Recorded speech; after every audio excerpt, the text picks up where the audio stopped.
J'aimerais, dans ce bref excursus, vous présenter un sous-genre du portrait qui se développe à partir du XVIe siècle, mais qui trouve au XVIIe siècle, et en particulier en France, des expressions extrêmement spectaculaires, ce que l'on appelle le portrait d'apparat. Et pour ce genre, ce sous-genre du portrait, je vais vous présenter deux œuvres tout à fait stéréotypiques, paradigmatiques de ce genre du portrait d'apparat. Donc deux tableaux, deux portraits peints par Philippe de Champaigne et par Hyacinthe Rigaud. Pardon. Premier de ces tableaux, il s'agit du fameux, du très célèbre, d'ailleurs ces deux tableaux sont très célèbres, portrait du cardinal de Richelieu, peint entre 1633 et 1640 par Philippe de Champaigne. Philippe de Champaigne, je vous le rappelle, hein, c'est un peintre d'origine flamande, il est né à Bruxelles, il va s'installer en France et travailler jusqu'à sa mort à Paris. Il sera d'ailleurs naturalisé français, né en 1602 à Bruxelles et mort en 1674, donc à Paris. Et c'était l'exemple typique d'un peintre de culture visuelle flamande, qui pourtant résiste au modèle promu par Rubens à la même période, et tente de faire perdurer la simplicité, l'austérité des modèles flamands antérieurs à l'avènement de Rubens dans les Pays-Bas espagnols. Il sera intendant des bâtiments de Marine Médicis, il participera au décor du Palais du Luxembourg, et il deviendra ensuite peintre de la Reine, ce qui lui offrira de nouvelles possibilités de commandes, et il suscitera l'intérêt du cardinal de Richelieu,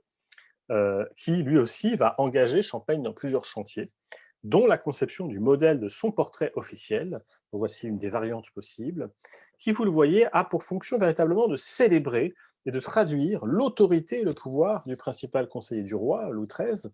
uniquement par les dimensions de l'œuvre et par la monumentalisation de la figure, par le biais des artifices visuels, comme le rideau dans la partie supérieure droite, l'architecture autour de lui, l'échappée vers le jardin et les arbres dans le fond, ou le traitement quasi illusionniste de la robe cardinalice. Donc ce portrait d'apparat a pour fonction principale, par ses grandes dimensions, par sa solennité, par les nombreux effets qui sont construits par les éléments que je viens d'évoquer, de susciter et d'en imposer véritablement au spectateur, créant par l'image le sentiment d'un pouvoir. Et ce pouvoir, il a été aussi valorisé dans un autre très célèbre portrait d'apparat, peint au tout début du XVIIIe siècle, en 1701 pour être plus précis,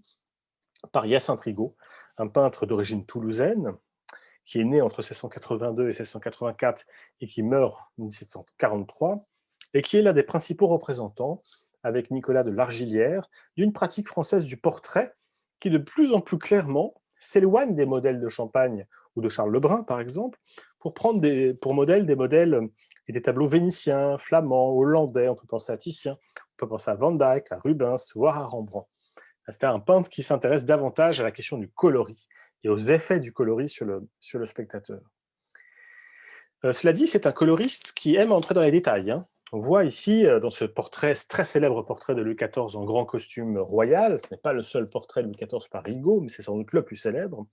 on voit qu'il y a une très grande surcharge iconographique,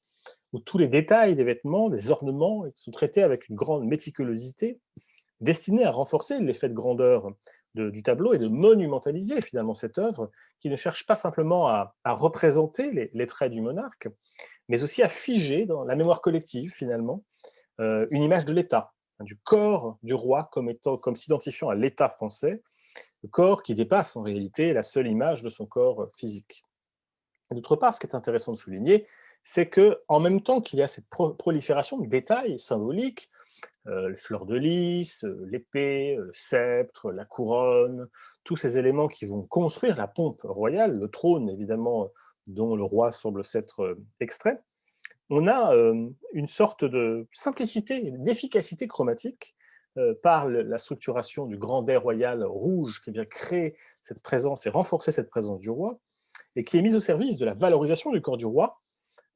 et qui donc permet d'articuler ce corps au reste de la composition autour de la couleur complémentaire de l'orange, qui permet ainsi de mieux faire ressortir de cet intérieur ce corps essentiellement recouvert du bleu fleur de lysée. Donc le bleu et l'orange vont créer cette opposition de couleurs complémentaires, et cet orange s'associant également au rouge pourpre du dais. Et vous savez que le rouge pourpre est traditionnellement associé au champ sémantique du pouvoir impérial. Donc ici, il y a à la fois un message iconographique sur le sens des couleurs, et aussi un message formel, plastique, où le corps, par le jeu des couleurs complémentaires, se détache du fond pour donner le sentiment d'appartenir au même espace que le spectateur et donc d'en imposer aussi par son autorité.